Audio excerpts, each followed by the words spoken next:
Hello, ladies and gentlemen, and gender fluids of every denomination, and welcome to the Boiler Room. It's the 4th episode,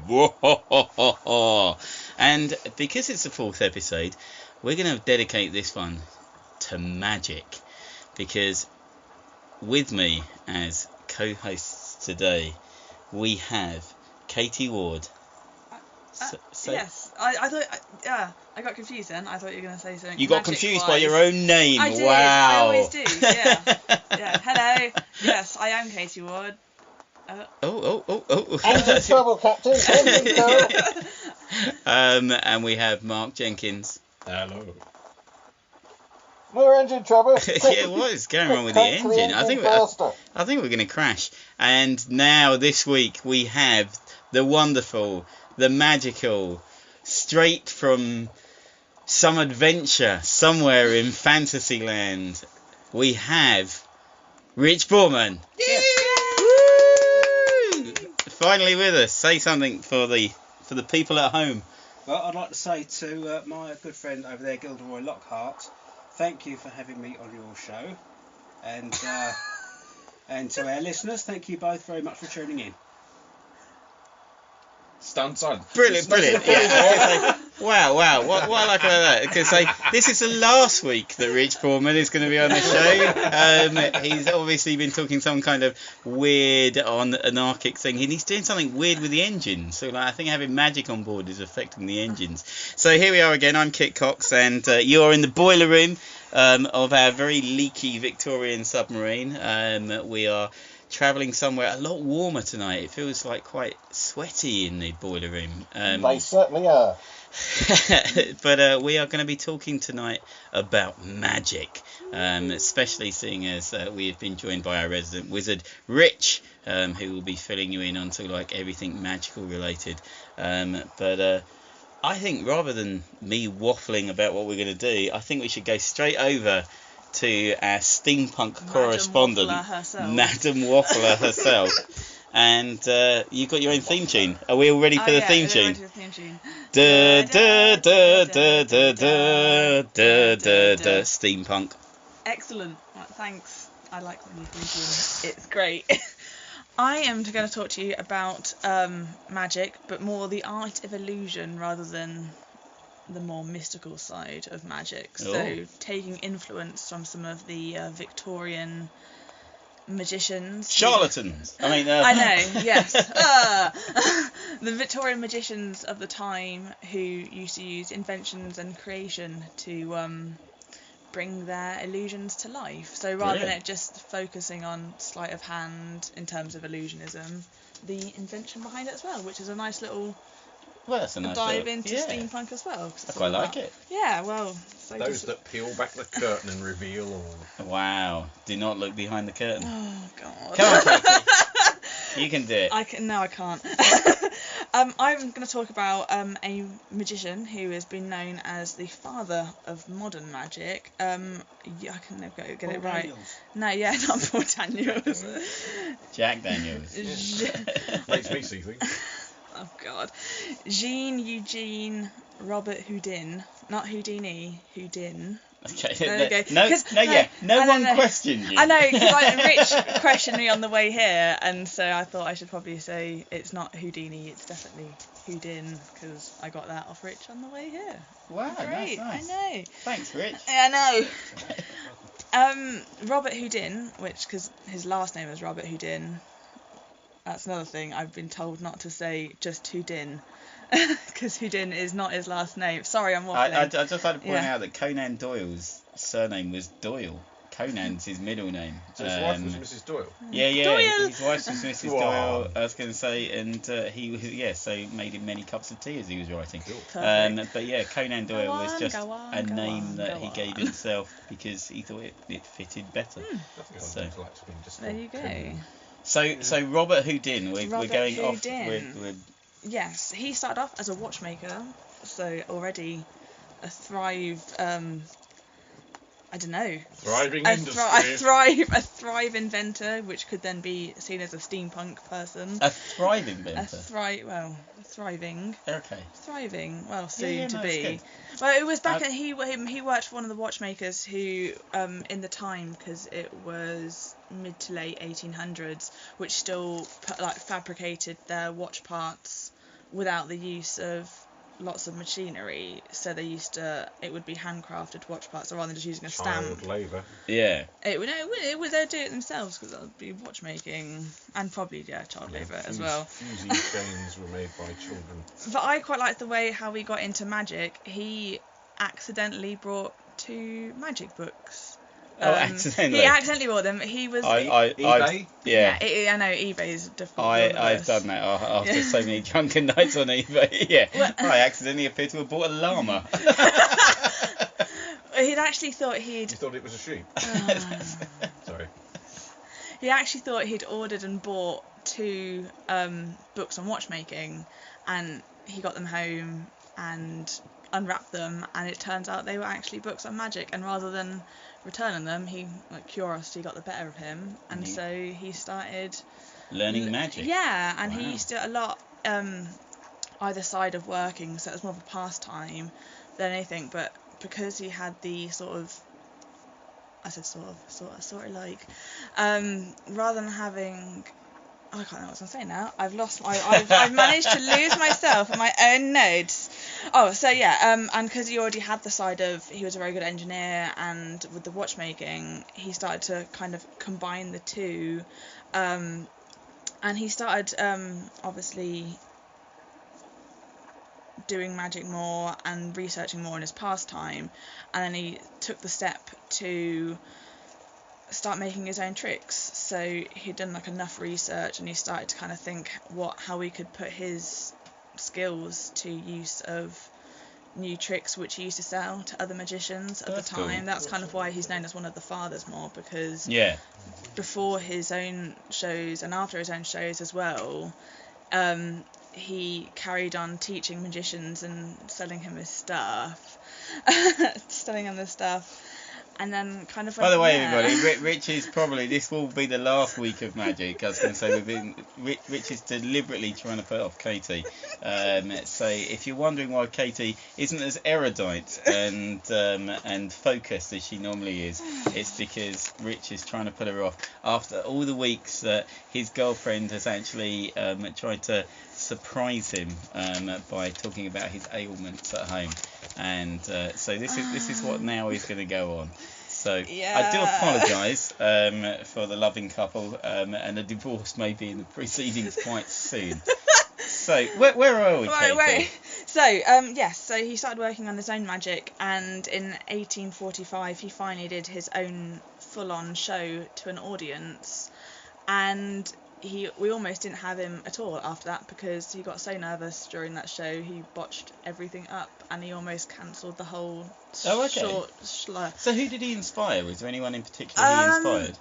The entirety of most sort of... The entirety? No, not the entirety, but when... Everybody apart from the guy that wrote those 2 books. Yeah. But so probably people like Houdini, and you probably heard... I was going to go into some of the things you might have seen. Okay. As well as doing magic, he used to obviously make a lot of things because he was an inventor and he was a sort of maker, and he created figures, one of which was a singing bird, but one which probably people recognise more. Oh, yeah, it was him. There you go. He invented your bird. God. Yay. Yeah. He actually invented the automaton, which writes and draws. The one which they often got inspired by the film Hugo. Yes. Oh, that's fantastic. And so not a lot of people know who he is, but the things he's done, people kind of know of more. And I was going to read out a description of one of his more famous tricks. You far away. Which with is with your 40 seconds. Oh, have we? Oh, sorry. The marvellous orange tree. On one of Robert Houdin's side tables, he had an egg, a lemon, and an orange. He went into the audience and borrowed a lady's handkerchief, and then rolled it into a ball. He rubbed the ball in between his hands and handkerchief, and the handkerchief got smaller and smaller until it disappeared, passing through the egg on the table. Carefully, he picked up the egg. The audience expected him to crack open and produce the spectator's handkerchief. Instead, he had made it disappear too. He took hold of... He told the audience that the egg was now in the lemon. This was repeated with the lemon and then the orange. Then he made the orange disappear. All that was left was a fine powder. This was placed into a silver vial. The vial was soaked into alcohol and set on fire. A small orange tree planted in a wooden box was brought forth by one of his assistants. The audience noticed the tree had been barren of any blossom and fruit. The blue flame from the vial was then placed beneath it. The vapours from this caused the leaves to spread and spout orange blossoms from it.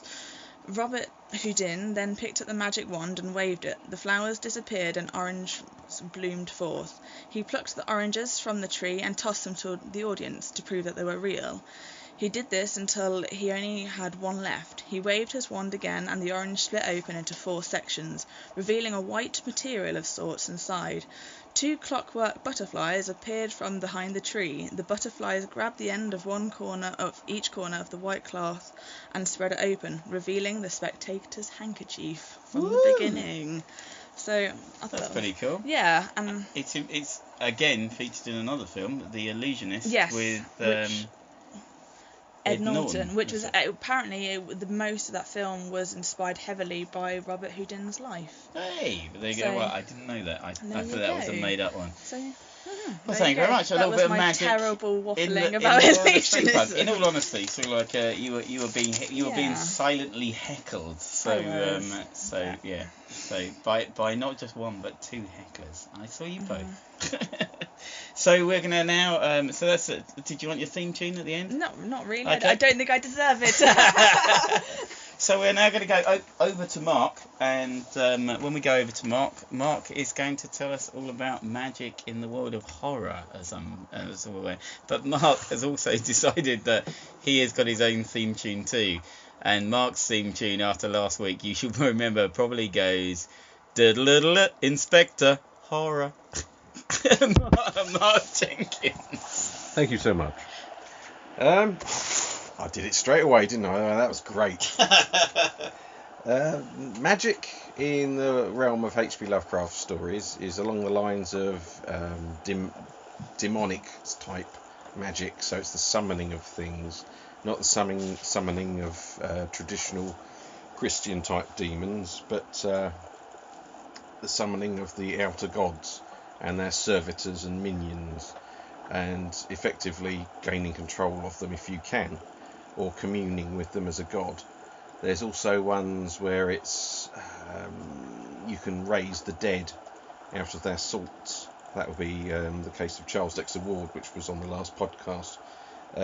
He developed a formula which you would get the whole body reduced down to powder, and then say a certain formula over it, and the body would then come back up, and there was another formula for sending it back down, and you could then use that person to interrogate or to learn knowledge from.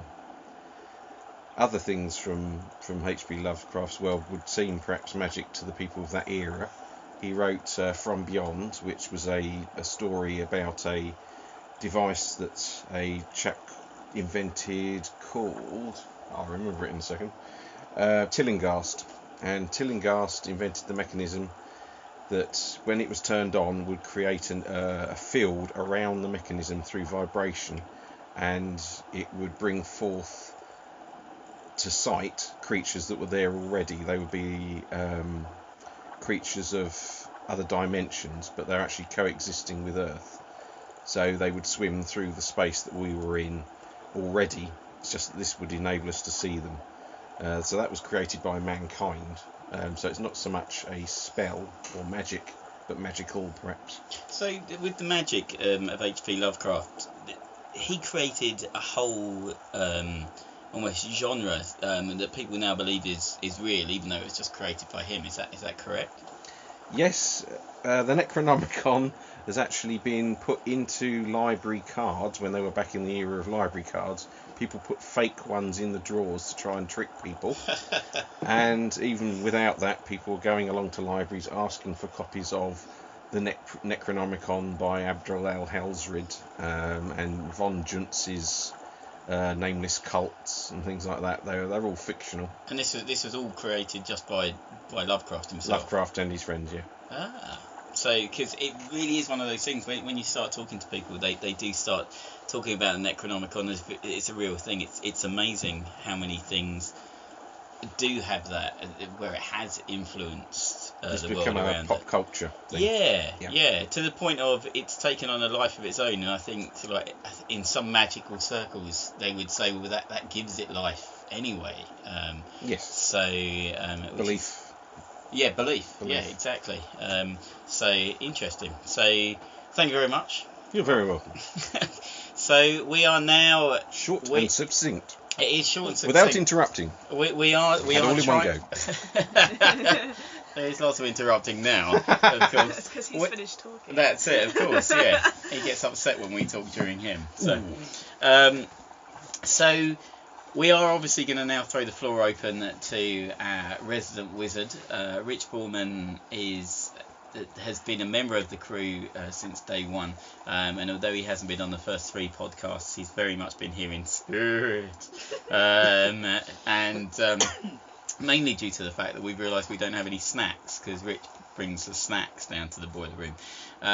So Rich is let's just throw it open to Rich. Rich doesn't have a theme tune yet, so although, what was the theme tune? Mark believes that Rich's theme tune should be... When you wish upon a star... Here comes Richard Boarman.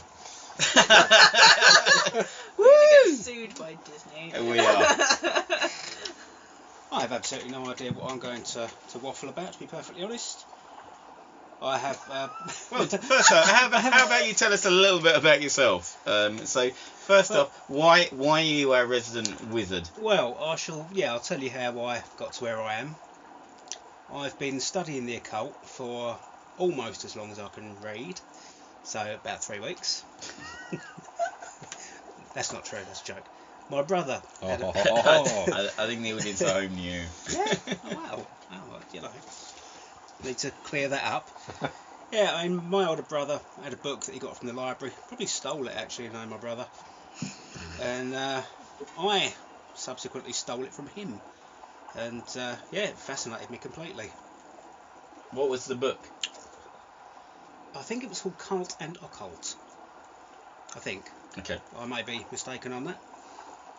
Then at school, I suppose I was about 8, a teacher read a book to us called The Weird Stone of Brisingamen by Alan Garner, which is very much a fantasy tale, but it incorporates elements of Celtic mythology and folklore, and that got me interested in that bit.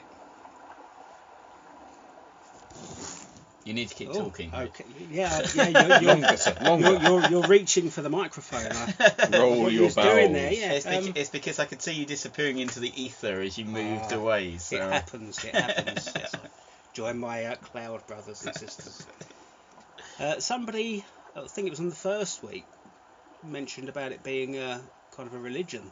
I did. Yeah, you did. I did. It was me. Yes. I suppose you could call it a religion, couldn't you? Really. It's religions which have kind of formed around it. Yeah, definitely. Or not formed around it, but follow it. I've always considered myself agnostic. Yeah.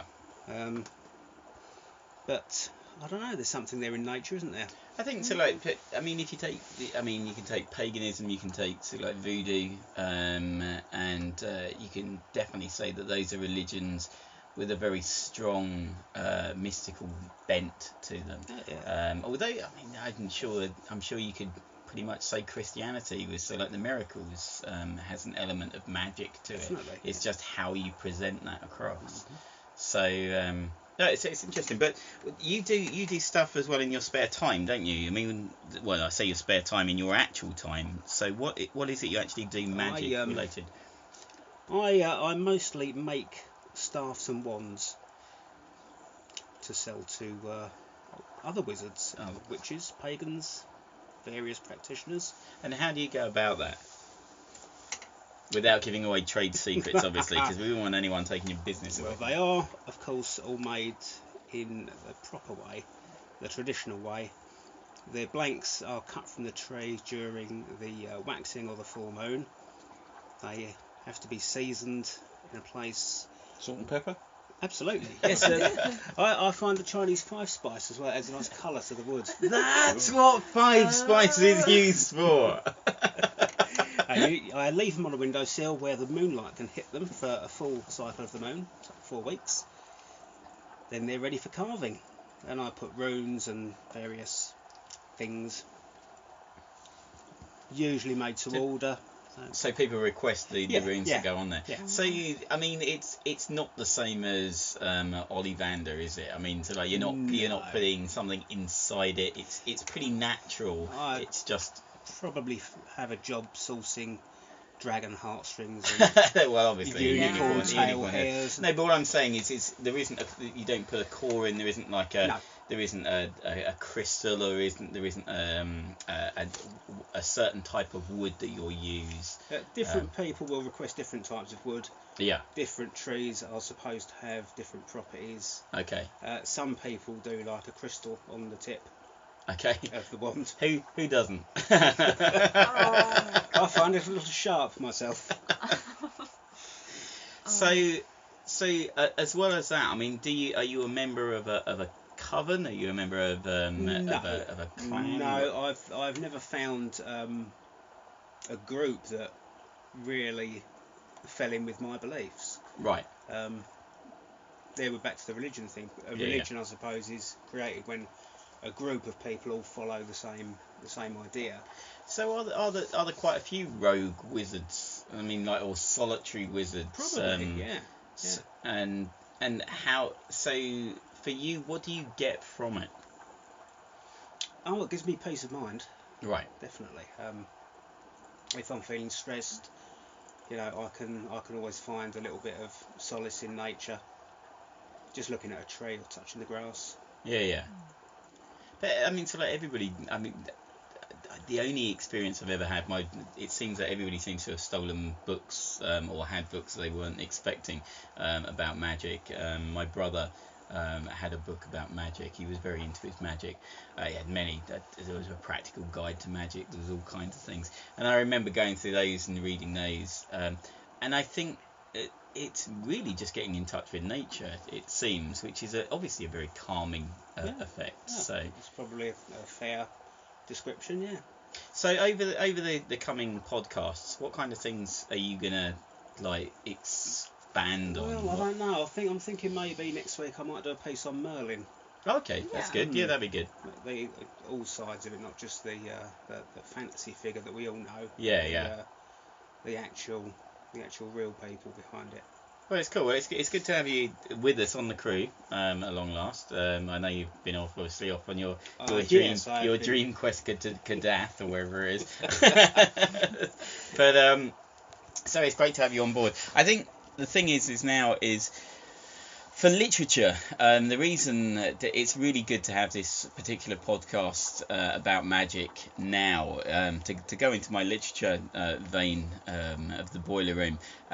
It's 20 years since Harry Potter first graced. Yes, I know. I was going to say, how old does this make everybody feel? So 20 years since Harry Potter first graced the shelves and became a force for good, for evil, however you want to perceive it. It was very much, my feelings on the actual literature, it was very much a borrowed literature, and I don't think there's anything wrong with that. I think a borrowing of literature is the same as a borrowing of history. These lessons were there for us in the past, and so therefore these lessons, they need to be brought back up. The Greek mythology, if it's not appealing to the youth of today, then give it to a modern day twist. Percy Jackson. The main Percy Jackson books are fantastic for that Greek mythology. But the question I was going to throw open, because it seems that every week one of us has thrown a question open to everybody, and I'm curious as to whether you think that is the phenomena which is Harry Potter that's like we've now had in the world for 20 years. Some people, like adults, past their teens, have only ever lived in a world where there has been a Harry Potter universe. So is the Harry Potter universe a big thing because of literature and because of the books, or is it a big thing because of the films? What is it so like that has really brought that forward? And I'm gonna start with Mark on that. So Mark, what's your feelings on Harry Potter? What do you think made it as big as it has been? I think it's probably the big child's thing, as in Star Wars came along in '77, so that was the big thing for kids then, merchandising and lots of bits and pieces like that, and there's another film coming along and do the same thing all over again. So I think Harry Potter's like that. So the films have come out. So they've then gone back into the books, discovered the books are quite popular. And, right, yeah. And then, how many was there? 8 films? 8 films. Eight films, 7 books. It's that classic of splitting a book into merchandise. I think it started off that thing actually, the splitting. Sorry, the last book being split. That kind of started off that trend. I think you're probably right. I think the suddenly realising when you've got a cash cow, and it was a cash cow, so for all the genius of sort of like what it was and the fantasy that was written, the splitting something to make it worth more money, you could see an end coming to Harry Potter, and so because you could see an end coming, it stood to reason that they were going to split it and do something and do more with it. Now obviously J.K. Rowling has gone out there and written other books which have then been taken on board by screenwriters who have really run with it and made the films that sort of like now J.K. Rowling is being accredited with. But it's quite funny that it's more about the film now. I mean, the Fantastic Beasts and Where to Find Them is very much a film, although it has a book behind it. The film is pretty much standalone. So Katie, what's your feelings on Harry Potter? Yeah. Because you've been to the studio as well, haven't you? Yeah, me and Richard went to the studio about a month ago now, probably about a month ago, and that was excellent. And obviously they do a big talk at the beginning of the studio tour, which is about the phenomena of Harry Potter. But how it kind of sees, because the first 2 books were very popular, and I think it was the first 2 which came out before the Harry Potter films started coming out. So I think it kind of had that behind it as well. So I'm probably wrong in saying the first 2, but it wasn't like the whole series of books were written like other popular, say, sagas of books. Not all popular sagas, but quite a lot of popular sagas of books had the books written a long time ago and then people coming into the film thing. Whereas with Harry Potter, it was like these 2 books were successful, and there was obviously gonna be they're gonna write more. Yeah. And then, but they already started making the films of them. So as the books kind of grew, or not at the same time, but there was almost the same sort of growth as a film, as a book came out, a film would come out. Yeah. So it would kind of, the film and the book industry kind of work together, I think. I think the only other times that you can really point this out where another media other than literature has been influenced by a book, but then they've worked together. James Bond is a classic example. Ian Fleming actually was so impressed with Sean Connery's portrayal of James Bond that he made James Bond Scottish. In the books, he hadn't been Scottish. He'd been based on Ian Fleming's life in a way, so like the fantastical version of Ian Fleming. In fact, Bob Holness, that used to do Blockbuster, was the first James Bond, because he was the radio version of James Bond. Really? So I'll have a pee, please, Bob. A water PPK. But So he was the first one, but Sean Connery apparently envisioned the Bond that Ian Fleming wanted so much that he made him Scottish, and which is why now a British actor has had to play like a kind of a Scottish ancestry, which wasn't originally there. And of course, there's the Game of Thrones, obviously being a TV series. The TV series overtook the books to the point of the books weren't written and the TV series had to write them. Now we don't know which way the next book is going to go, whether it's going to follow the TV series at all, or whether they split off and you have two separate universes. The literary of canon from the other week. That's it. We What's had the that canon? shit. That what is the canon of it? So, does it affect? Has Harry Potter affected magic at all? So, like in the way people perceive magic, Rich? Yeah, definitely. It has got people interested in it as well.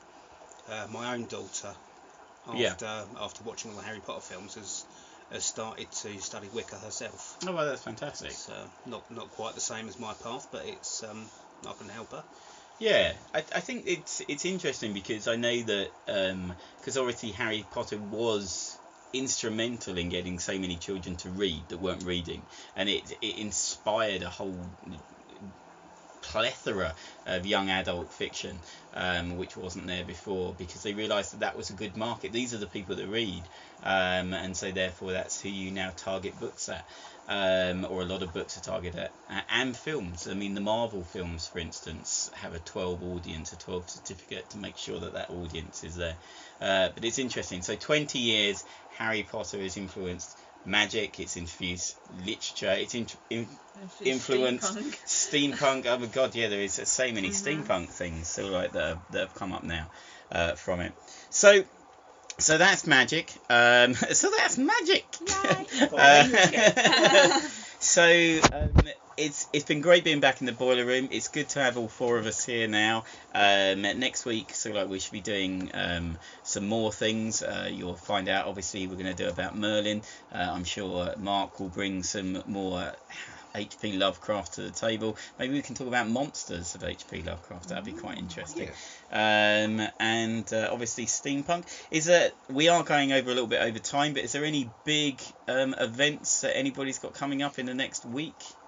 Week we're quiet for July, and we're coming into July, so cool. Well, there you go. Well, thanks very much. I would just like to thank my co-hosts, Katie. Thank you. Sorry, I was rubbish. No rubbish. Mark. Thank you very much. And Rich. Thank you. And myself, Kit.